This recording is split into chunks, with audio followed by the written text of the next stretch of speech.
if anything? I think it's making sure the guys that you trust the most with the ball, the biggest playmakers you have, that they touch it on this possession to try and get things moving. So get it to the horses. Without a doubt. They're the ones that typically end up in the end zone. Possible run anticipation here as the D-line sandwiches together. They'll run for the first time with Mark Ingram. And not much there as he gets it up to about the 5-yard line. Just a yard on the pickup there, and it'll bring up a 2nd and 9. And the big meat on the D-line, we'll see how they do today. And I'd hate to be an offensive lineman having to deal with these guys. They come in hungry, mean, and confident. They think that no one can block them.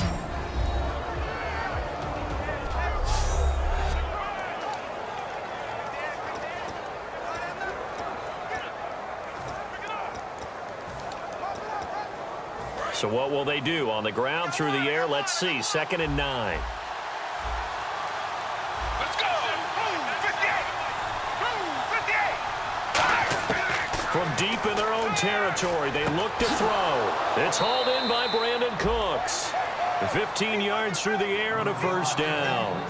One thing I can say pretty safely, that route is not called if you don't have a guy who can throw the ball and put some mustard on it. Because if you're going to lollipop it in the middle of the field, bad things usually happen. It takes a strong-arm guy who can rifle it in there, and they were able to successfully complete that one.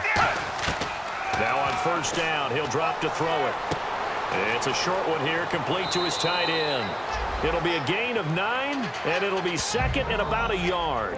Seeing that play and understanding just how tough it is to cover tight ends, especially the ones running around the NFL nowadays, makes me glad I didn't make it in that league. I would have had a really difficult time. But now you get to sit up here with me. Yeah, and that's fun, isn't it? And put a really nice gain right there on first down for them. Brings up a nice 2nd down for them.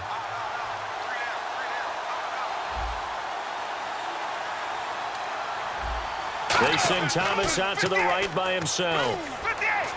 He goes underneath to Ingram. 7 yards there, good enough to move the sticks. I know most of the time when the ball's in the air, you're thinking wide receiver, tight end, but running backs, they can be a big part of any passing offense nowadays.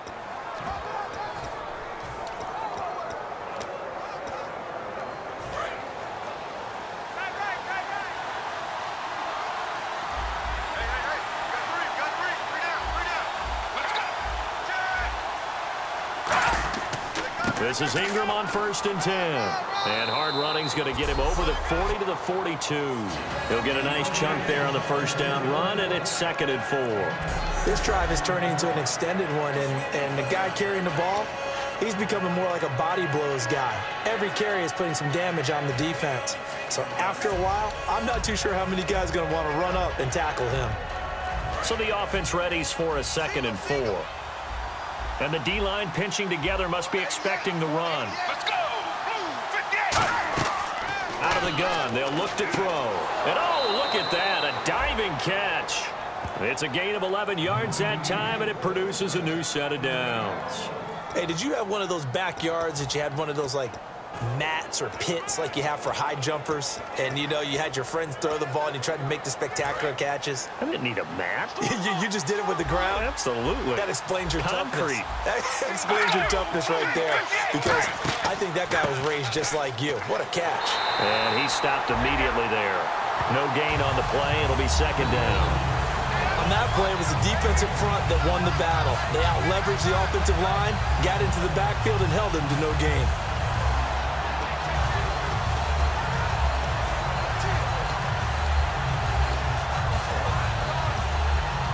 Offense still needing 10 yards. 2nd down.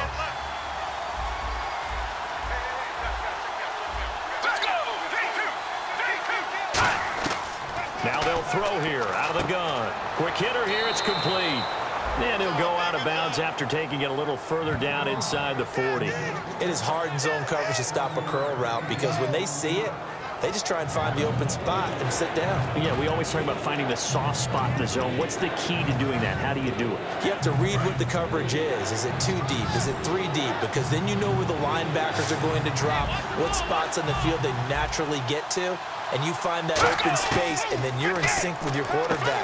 He should be reading the exact same thing, and they put the ball right on you. And a gain there of 11 yards.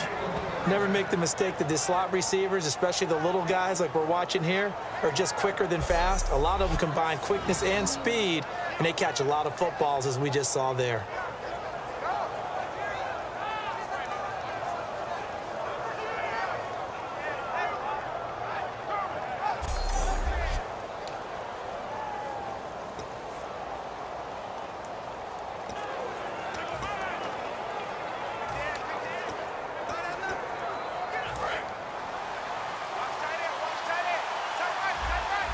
Again, we'll see the pistol here. Back to the running game. It's Ingram. So a nice job to break the one tackle, but not much daylight after that as he's brought down. Not a run that you're going to write home about, but still a good first down run. That's what an offense calls staying on schedule. 3 to 4 yards on first down, you're set up very well for the rest of the drive. And the seemingly endless drive continues. Shift together here from the D-line. They'll come out in the pistol. Off the play fake, he'll look to throw. That's caught. It's Thomas. And they do get him down, but not before he reaches the 4-yard line. One of the feature points of the in route is being able to make a nice throw to the middle part of the field. And for a quarterback, that's one of the better throws and better looks that he'll get. But he has to be careful not to wait too long and let his receiver wander into some tough territory. If he's late with the ball, he can get his receiver hit and hit hard.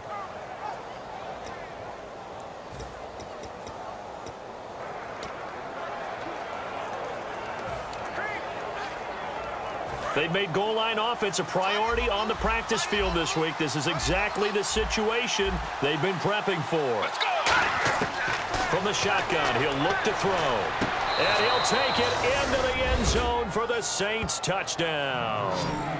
Marquise Goodwin, his first touchdown on the year. And the Saints have taken the early lead. And that time, he came out of the slot for that big play downfield for the score. I think what we just saw there, partner, was what we call scheming a guy open. Put him in the slot, know that he has tremendous speed. What you're doing with your other receivers is likely